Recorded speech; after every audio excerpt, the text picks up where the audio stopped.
sum of geometric sequence. If r is not equal to 1, we have s sub n equals a sub 1 minus a sub n times r all over 1 minus r. Okay, gagamitin natin ito kapag given ang first term, given ang last term, given ang ratio. Okay, and then meron ding isang formula which is s sub n equals a sub 1 times the quantity of 1 minus r raised to n all over 1 minus r. Okay, gagamitin natin tong formula kapag given yung first term, given yung ratio, at saka number of terms. Kahit hindi given ang last term, pwede natin siyang gamitin. So, let's have an example on how to find the sum of geometric sequence where r is not equal to 1. So, gagamitin natin yung formula o yung dalawang formula in this example. Okay, consider the geometric sequence 2, 6, 18, 54, 162. What is the sum of the first 5 terms? Okay, so ang isasum lang natin, ang itototal lang natin is yung first 5 terms.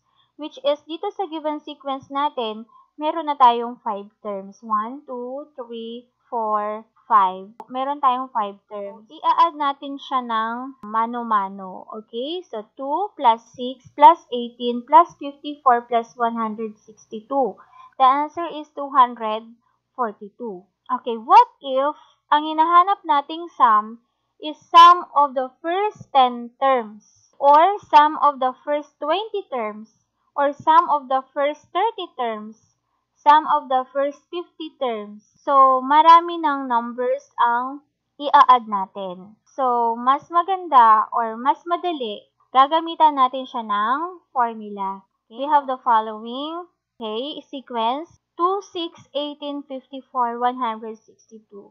Okay, the first step is to find s sub n. A sub 1, n, or the number of terms, r, the ratio, s sub n is s sub 5.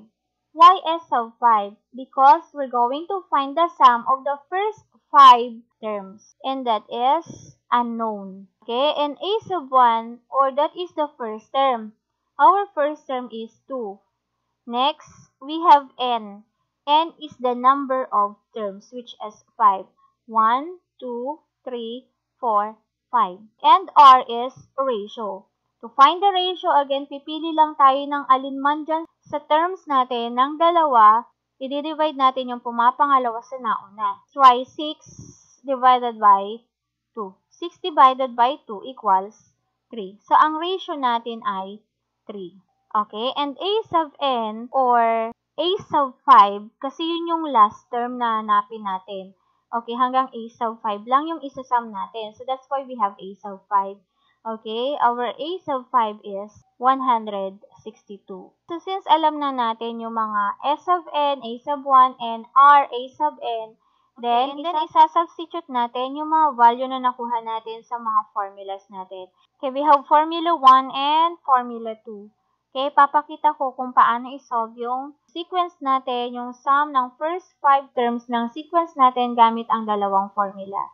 Okay, now we substitute s sub 5 equals a sub 1 is the first term. So, we have 2 minus a sub n is the fifth term or the last term, which is 162, times r, which is the common ratio or r.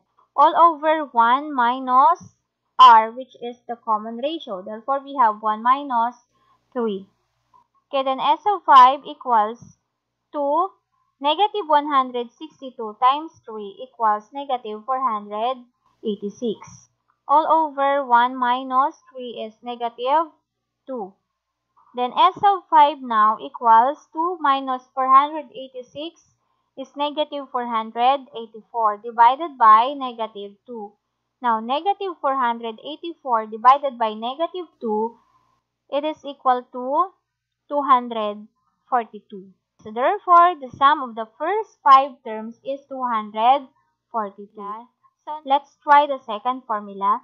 We have s of 5 equals a sub 1 is the first term times 1 minus r is the ratio and n is the number of terms, which is 5. All over 1 minus 3, which is the common ratio. We have 3 raised to 5. 3 raised to 5 meaning that you multiply 3 5 times. Okay, we have 3 times 3 times 3 times 3 times 3 is equal to 243. Okay, so S of 5 equals 2 times 1 minus 243 all over 1 minus 3. Then S of 5 equals to 1 minus 243 is negative 242. All over 1 minus 3 is negative 2.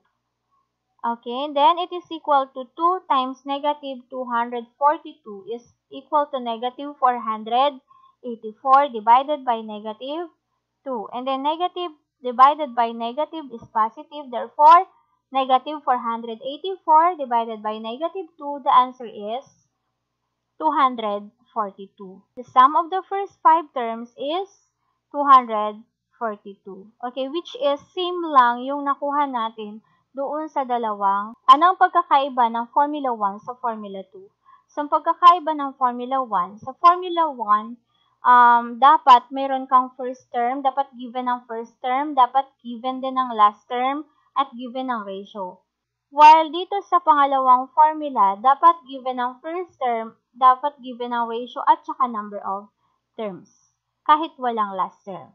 So, next, we have earned activity number 1. What is the sum of the first 8 terms of the geometric sequence 2, 4, 8, 16? And number 2, find the sum of the first 6 terms of the geometric sequence 4, 12, 36, 108. Okay, good luck.